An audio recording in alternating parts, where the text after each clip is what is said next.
Hi, everyone. Welcome to this episode of Evolving Woman. Teresa Lisum here, and I'm here with my amazing guest co-host today, Martie McNabb. Hi, Marty. So glad you're here. So glad to be here. Oh, I'm just so excited for our conversation. So I just want to start a little bit with what I'm seeing right here in front of me, and then we're going to go from there. So you are a legacy artist using other people's stuff as your medium. I love that. This whole concept of meaning attached to things, which, we may get to that where that could be debated in either direction. But how did you become a legacy artist? And what is that thing? Who is that person? So I'm going to try to speed up the backstory of it. So I was a teacher in New York City public schools for 8.5 years when I first Oh, moved to the city about 28, 30 years ago, something like okay. that. And I promised myself that before I got burnt out, I would leave. Uh, Mhm. I never got burnt out, but crispy around the edges. Um, and, Love that. and I found a program that was called Weibo Workshop in Business Opportunity that just celebrated its 50th year, and it's for women and minority businesses, people who want to start solo, become Hmm. entrepreneurs. And they just said, go think about what you might want to do. And I'm like, I don't know about you or your listeners, but I've always had I've done a good job knowing what I didn't want to do. Yes. Yeah. Yep. We're not exposed to a lot of a variety when it comes to careers or passions or work in the world. We're not Yes. exposed very much. So Right. anyway, I was just like, don't want to do that. I don't want to do that. I don't want to do that. But finding what I did was a little harder. But I visited a friend in Asheville, North Carolina, who I hadn't seen in 6 years. And uh, what had happened in those 6 years is she'd become an aunt. And it was so important for her to tell me this experience of becoming an aunt. And she wanted to find this one photo that was in her mind that she had in one of those packets of photos in the house. And she Okay. spent Somewhere. somewhere, and she ended up spending a ton of time going back and forth and never finding the photo. And I thought, why do we take so many photos and collect so many things in our lives? Hmm. And then we can't find them. They stay in Yep. the envelope, they stay in the box, they stay, Yeah. wherever. And, storage units, you know, attics, basements, Hmm. Hmm. we want to, they're important, so we keep them. We Yes. never do anything with them. So I kept on thinking, I wonder if more people have this problem, right? Isn't that what entrepreneurs and business owners are like? They're trying to solve a problem. Yes. So Yes. I was just like, I started asking my friends, I'm like, do you have a box of photos? And they're like, a box? We have, a storage unit. Like we have our whole attic full or a basement full or whatever. They're like, oh, and you can see them seeing that box of photos, Hmm. right?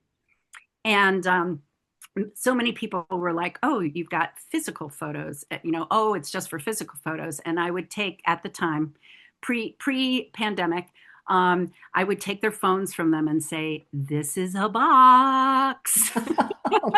That's a good point. Yeah. Right. And Hmm. so anyway, I started looking into, does anybody do this kind of work? Like help people go through all their photos and documents and memorabilia and everything they have. Like, does anybody do that kind of work? And I didn't find anything at the time. Now, I have to admit, I am not a great researcher. Like, I don't, that's not my thing.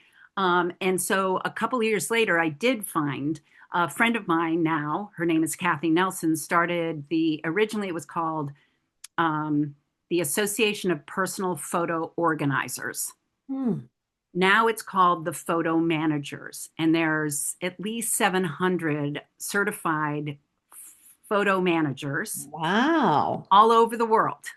Wow. And she Lovely, lovely woman. So happy for her. She sold the business and she's stepping down, not from the public life. She's still going around saying how important it is to be able to organize your photos and find your photos on your digital things, to make sure you back them up, to get things Hmm. digitized, to use these things to tell the stories of your life.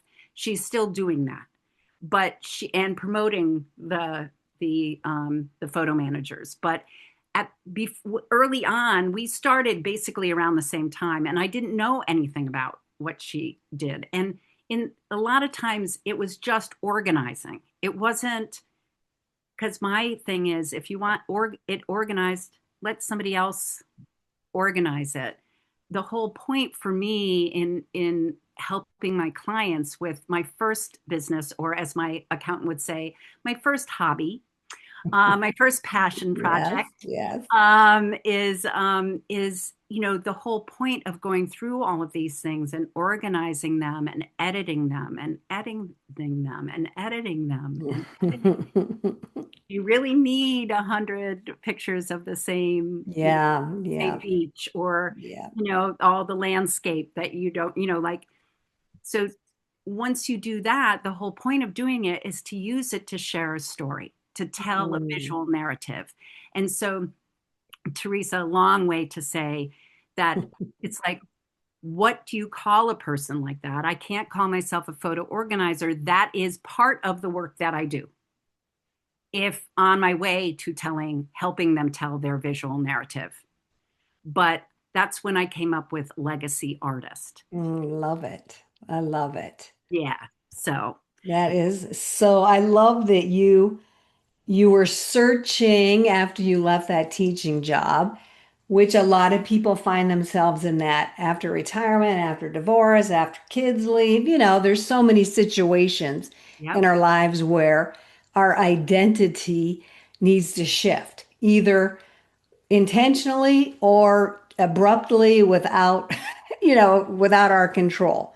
yep. And so I love that you were open to just searching, just, exploring, which I think sometimes we feel like, no, we got to find it really fast. Like, we don't give ourselves the grace to take the time to be curious and to try things and to talk to people. And so I think this is a good time to, just let people know that it's okay.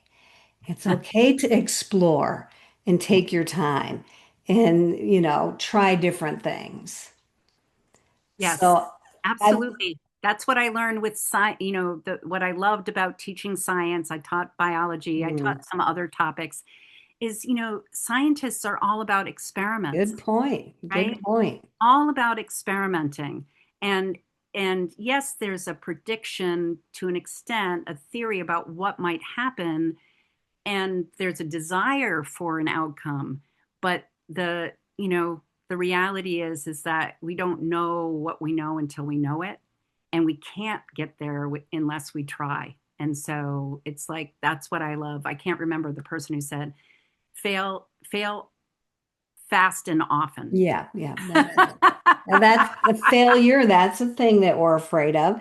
Yeah, And when you said the word outcome, I think we feel pressure that we need to be productive, have that outcome, make that money, blah, blah, blah, define ourselves as quickly as possible because we don't like that nebulous non-identity phase. especially Americans. Yes, Yeah, exactly. especially this Exactly. culture. This culture is like, I mean, my mom's fighting it right now, as we had spoken about before. She turns 90 at the end of the summer. Ooh, And she just has this thing, I'm not productive, so yes, I yeah, should go. And it's just like, where this is a very, very American idea yes. of, we must be productive. We must, what get, seek success. And Hmm.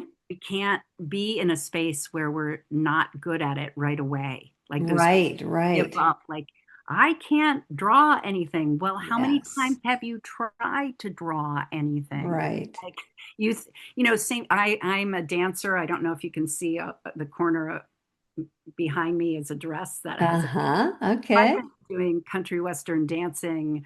I started it 40 years ago at least. And, people are like, oh my God, you're such a natural. I'm like, I took lessons. I Mm-hmm. practiced.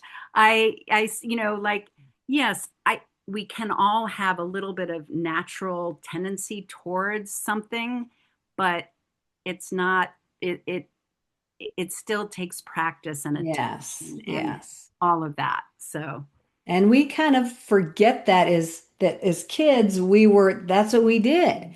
You fell down, you got up. You tripped, you kicked the ball wrong. It's that practice, practice, practice. And as adults, sometimes I think we feel like we're an adult. We should get this very, very quickly. right. Like we don't have to learn it because we're an adult. It should just come to us. And it's not like that, but we seem But to how's have that that working for you? idea. How's that working? No, Yeah, I know. And we can give other people grace, but we have trouble giving ourselves grace. so true. So true. So thank you for that reminder that it does take practice to achieve any kind of skill, even with some natural talent. Yeah. But I want to come back to this whole photo thing because, Yes, like you said, we have thousands of photos that we take all the time, thinking we're going to go back and look at them. But they're trapped in our phone and it takes some effort to get them off of there and do something physical or visible with it to organize them. And it really saddens me. Like I have tons of kids photos from when my girls were young, and I decided to put them into photo albums. So I went through the photo album phase. So I got boxes of photo albums.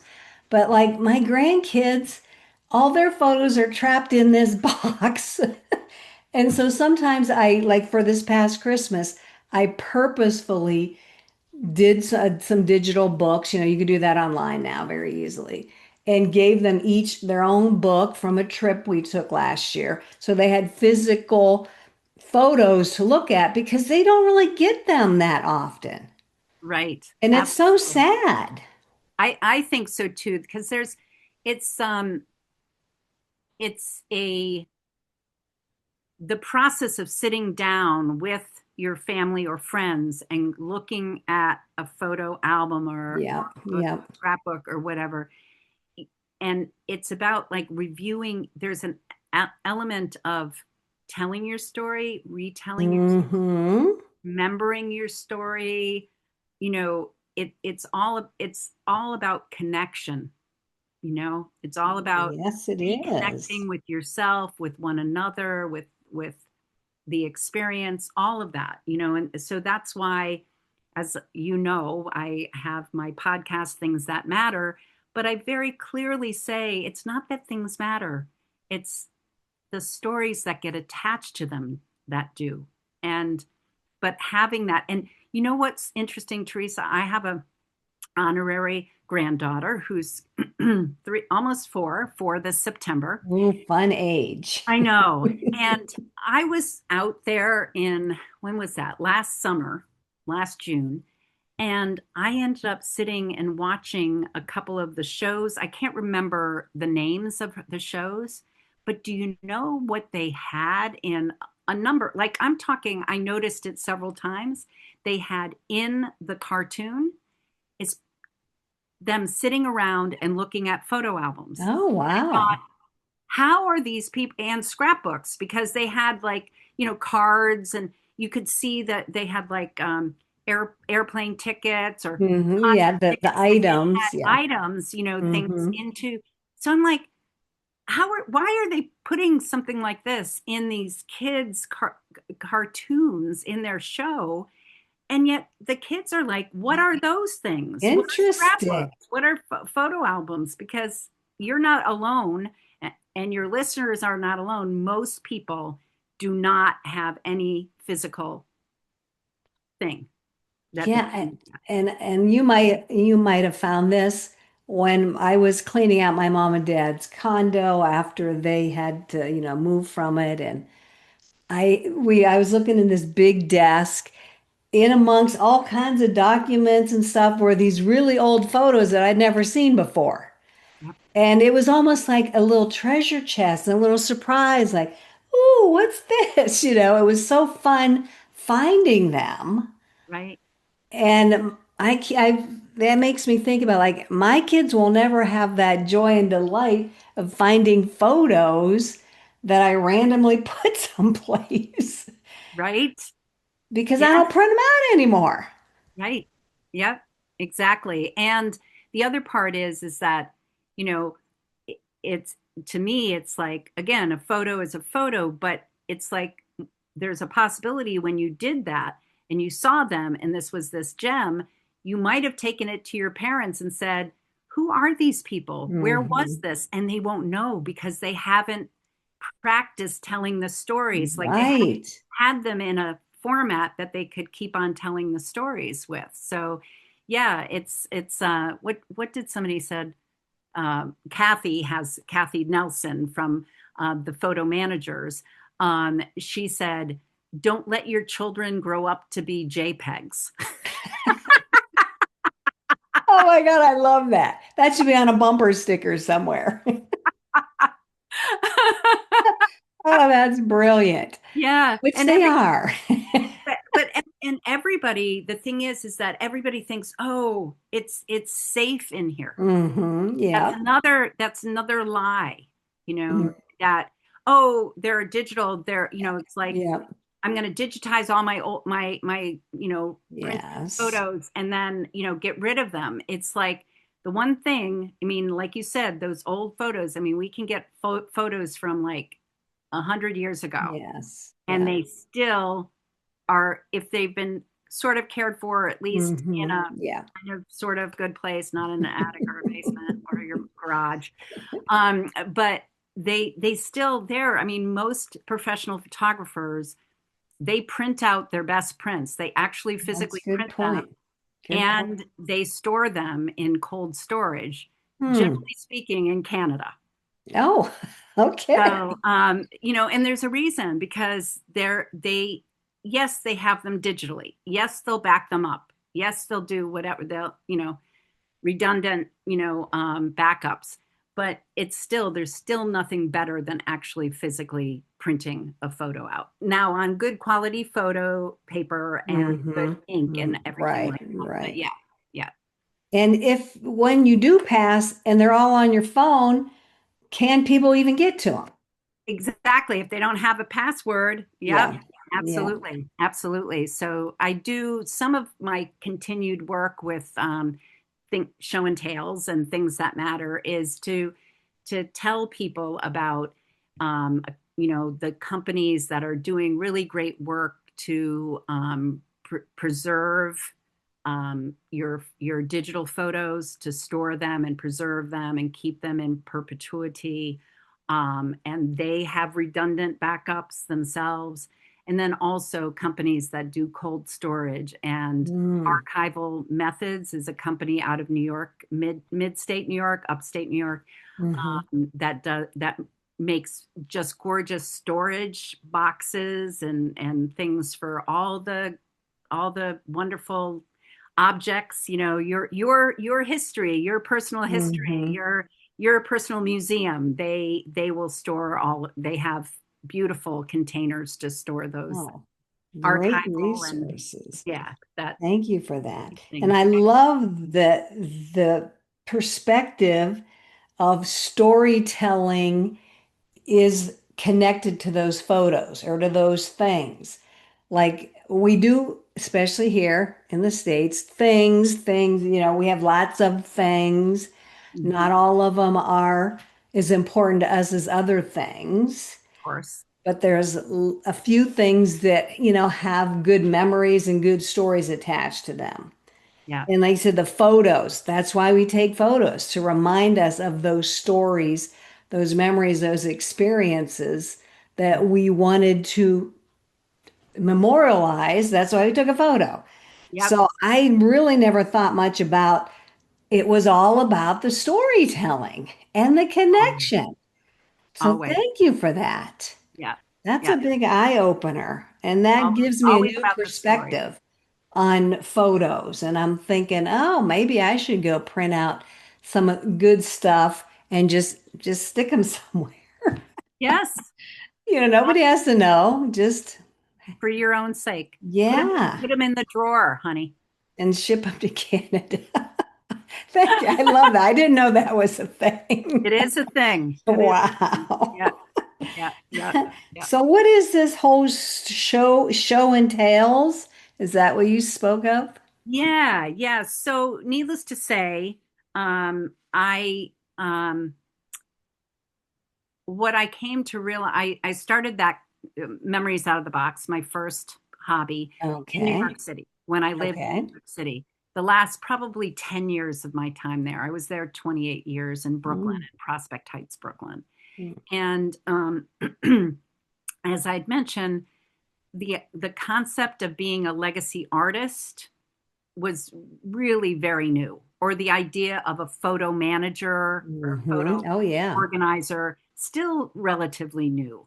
Um, Personal organizers, like home organizers, that Hmm. profession has been in existence probably twice as long as photo managers have been.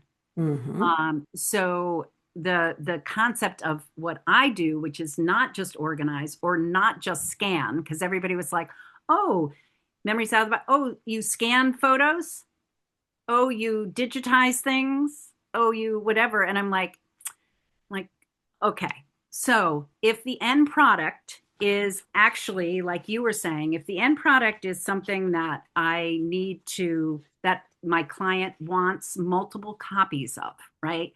They want to give it out to family, or they want to, if there somebody in their family was famous, or not Hmm. famous, locally famous, like Yeah, yeah, known in yeah. their neighborhood, and Right. want to have an extra book created to go into the historical society or into a library locally.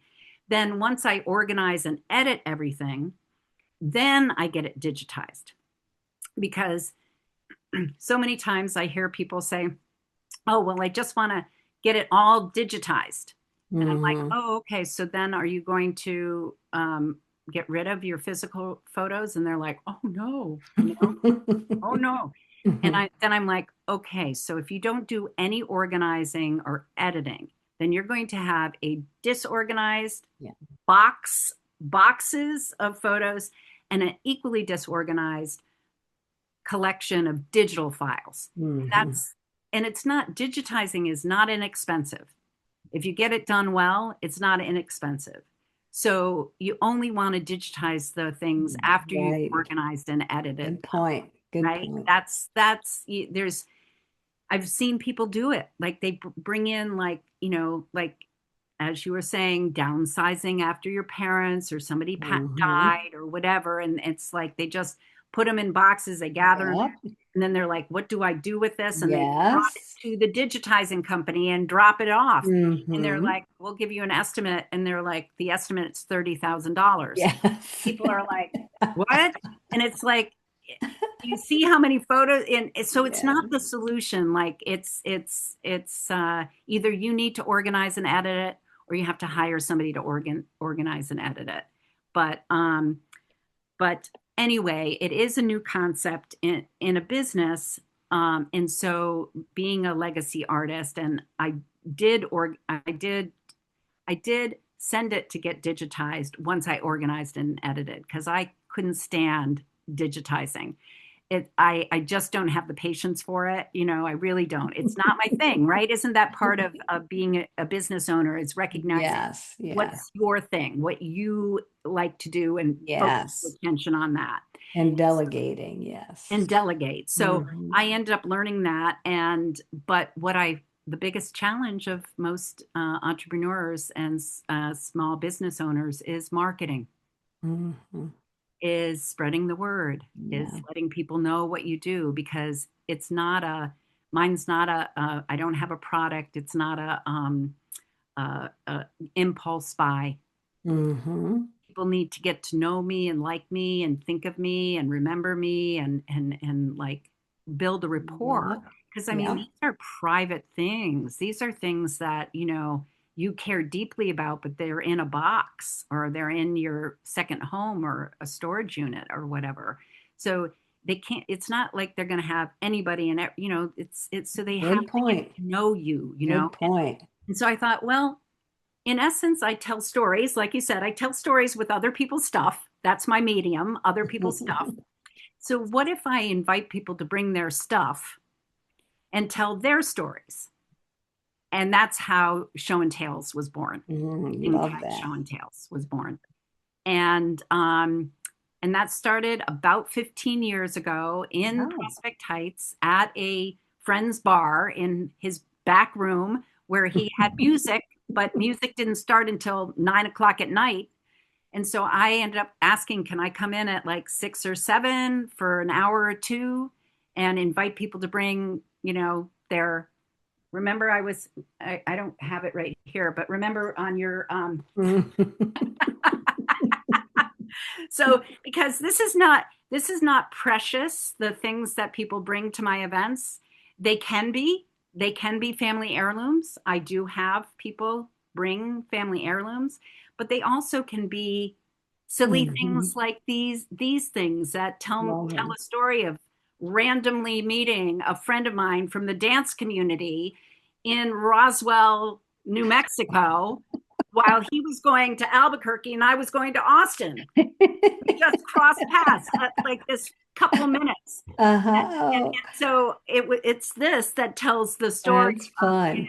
and me. So this is what my events were. It's like, again, it's not like getting too precious about, I believe that everything that, yes, there are things that matter more than others, obviously. There's a whole bunch of stuff that doesn't matter at all, like a bunch Mhm. of stuff behind me. Um, but there are things that tell parts of our story. There are the souvenirs. Like this is a souvenir of my life, right? Yeah. Photos obviously are, but these other things. So I just opened it up. And of course, in the beginning, it was just my friends that would come. And then slowly other people would find out about it. Getting so that was the reason why I started it, was to market Memories Out of the Box and to get people to know me and like me and remember me when they were downsizing, when a big event was happening, Hmm. when they found their wedding photos that they'd Yes. taken like 20 years earlier and never made a photo album because Yeah. they could not make a decision. Yeah. I ended up, I would make the decision for them, because they, finally realized they were never going to do it themselves. So I said, I'm happy to take this job off your plate and to make the decision for you, obviously with their final approval of it. Yes. But Yeah. it was just too overwhelming for them. All the, children's artwork and all of that kind of stuff. So It's anyway, I started my in-person gatherings, that then ended up going virtual as a way to yeah. market Memories Out of the Box. But what I found, Teresa, is that I, this is, I loved doing the Memories Out of the Box stuff. I loved being a legacy artist. Like, this is something that I created for a woman who had come across an old scrapbook that was falling apart. We ended up like recreating it, virtually, I mean, Mm-hmm. digitally, and a bunch of other ones. I love that work. Loved it, loved it, loved Hmm. it. Very, very heavy, lots of labor, Oh yeah. lots Yes. and lots. Yes. And I loved it. But what I realized is that I love bringing people together Mm. online or in person and offering a space for people to tell their stories, because I Mm. don't think there's enough of those Oh, spaces. you are right. This Wow. this your show is definitely a place where you invite people to tell stories. And I never realized that till somewhat recently. Like, oh, I guess that's what I am doing. You're providing a space for people, you're holding a space. Hmm. And that's same thing with my podcast. I would not have thought about my podcast first, but the space that I do, these in-person and virtual ones, that is, that's, yeah. And there aren't very many. You can go and watch all kinds of talks. You can go to all kinds of Yes. webinars. You Yes. can learn a ton. That was what I Yeah. learned in COVID. You could take any course you wanted. You could go Yes. and it was this one way somebody was telling you or teaching you Yes. or Yes. whatever. But truly holding space for other people to tell their stories, there's not enough of it. But I love that. You're right. So much information available to us now in terms of data and education and stuff. But you're right. The storytelling piece needs to expand more. So you, it's kind of shifted my attention away from my work to an extent, a slight extent, to focus on caregiving for my mom. hmm hmm So I did a fair amount, like for the first 3 years after COVID, because I had a friend say, Marty, there's no space, there's very few spaces for people to share their stories.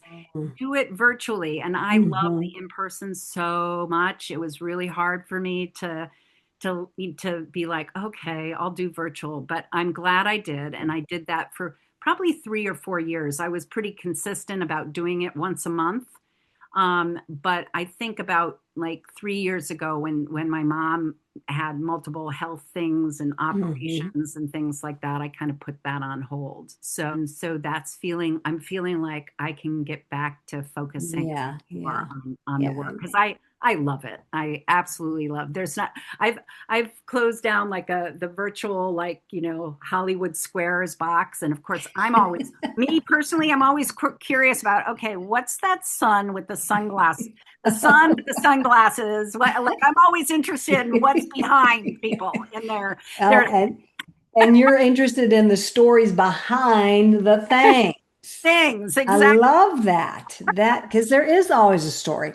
It There's could always a be, story. and it could be very emotional, it could be very detached. It could be, I know when I moved cross country to get to where I'm at now, and you have to downsize and make decisions as to what's coming with you, what's being left behind, as in life in general, Yeah. no matter what kind of transition you're in, whether it's a physical move or just a transitional thing. And it was very emotional to let go of certain things from my kids and like you said, memories attached to things. And I had to like put them in a group in a pile and then move them a little farther and then finally remove them from the house and they had to leave Yep. the story. But it was I call it an emotional roller coaster because we do Absolutely. get emotionally attached to things, to photos. We would think that that's not possible, but it certainly is.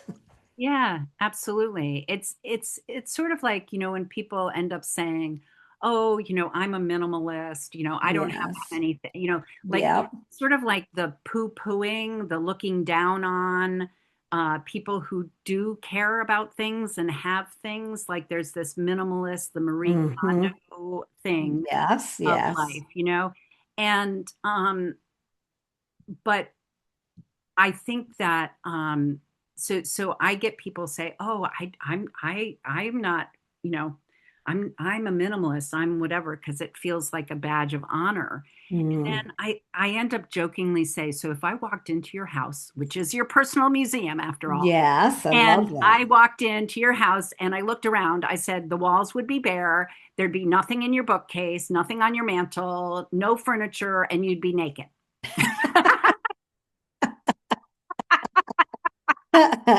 And we don't want that. I don't want, and this one guy at first he's like, "Oh, I don't have anything like that." And the next thing I know, I find out he's gone to many Disney worlds, Disney Mm. what parks, Yeah, all over yeah. the world, and he's got hundreds of pins. And I'm like, Oh, "Oh, okay, mhm. honey." Michael is his name. I'm like, "You don't have, it's like it doesn't have to be anything big or it doesn't have to be whatever." And anyway, I just like you said, it's an emotional thing, and I love your idea of you ended up being like putting them in piles and Mhm. just sort of allowed yourself, and that's the kind of the work that I do is kind of in opposition to the minimalist idea, in that, not in opposition, but more like in tandem, but with a different view. Like, instead of looking at your things as what do I need to get rid of, how about looking at your things of what I want to keep and what stories they would tell Mm, about me, love that. right? Love that. And I love this whole idea of your own personal museum. What do we want in our personal museum? Right. Mm. That I have, because of my work, because I've hosted over 400 show and tales in 15 years, Wow, um, and heard thousands of I stories. bet. And even though I have 27 different themes for show and tales right now, um, I I didn't do it on purpose, but a lot of people brought objects from people who had died. Mm. And it makes sense, right? It makes perfect sense. We hold on to objects, we inherit them, or we Hmm. find them after they've passed, and they mean more to us once we Yes, think about yes, this person, yes. or the pet, an animal, Hmm. you know, our four-leggeds or two-leggeds, Yes, and yes. it reminds us of, the happier times or the hard times, which make life even more precious or whatever. And so, needless to say, people talk often about, what happens when you walk into somebody's home once they've died. And, everybody talks about that aspect of like walking into an exhibition of somebody's life. Hmm. Hmm. And it's only then that we start looking around, unfortunately, although I'm trying to change that we start looking around and saying, I wonder why they have those broken spectacles Yes, up on the, yes, I wonder yes. why they have that half, that, bottle opener that's Hmm. rusted, or like, because we Yes, don't only have like the pretty things around, yes, yes. like you said, Tacky, tacky as I like to call them. Like, oh like my God, that's so like tacky. But they what? obviously wanted them for a reason. It held a story. I Exactly, love that. That so gives me a new appreciation for people's things. and that's my encouragement is what, it's not that the things matter, it's the stories that do. Mm, And your things, just like a museum, your things, or a historical society, is part of the things you surround yourself and adorn yourself with. They are the things that will connect people to you, connect to mm. your story, and what you'll leave behind. Oh, wow. Oh, my God. Thank you so much for this perspective. I know you've helped me shift my way of coming to and looking at certain things. I love the personal museum thing. I loved everything we've talked about. And thank you so much for bringing your insights here My today. pleasure. And if So, somebody wanted to get a hold of you, how could they do that? yes, so I have a website, Show and Tales, TALES.com. And I have a podcast on there, a podcast page. So you can follow me on YouTube at Things That Matter with Martie McNabb. And I also have show and tales on Instagram. And obviously, the best place, like how you and I stayed connected and really have communicated. And the most that I spend the time on is LinkedIn. So you can find me at Martie McNabb. And when I was young, I didn't like my name so much, but I do have to say right now, if you Google Martie McNabb, with a Marty with an IE, Yeah, McNabb, I'm the only one. I So bet you I, are. I bet you it was are. it was not fun growing up with such an unusual name, but I am grateful now. And we will definitely put your links and that information in with the show notes so Mm, people will have easy access to it there. And mm. I really encourage people to go check out your podcast Yes. and look around your own museum and see what you have there. What kind of stories are your things telling people as they just walk into your house for the first time Yeah. and seeing it through their eyes. So thank you. Or the 500th time. Exactly, because it becomes background to us and we don't really pay attention to it. But to Yeah. see it through a new lens, and I really love that storytelling lens. So thank you so much for that. And I so appreciate you being here, Marty, and doing what you do out in the world. And I want to thank everybody for listening in. If you found this episode helpful and interesting and fun, you might want to share it. Leave us a comment. Tell us something that you have that is important to you and maybe why. And then I got to put up my little sign so that I can remember to say these things because I don't always remember. So do these things. And I love your sign. so go check Marty out. Check out the next upcoming Evolving Women episode because I get the privilege of talking to so many wonderful women, such as yourself, Marty. So thank you so much, Marty. Thank you, everybody, for listening in, and we'll see you the next time. Bye bye. Thank you.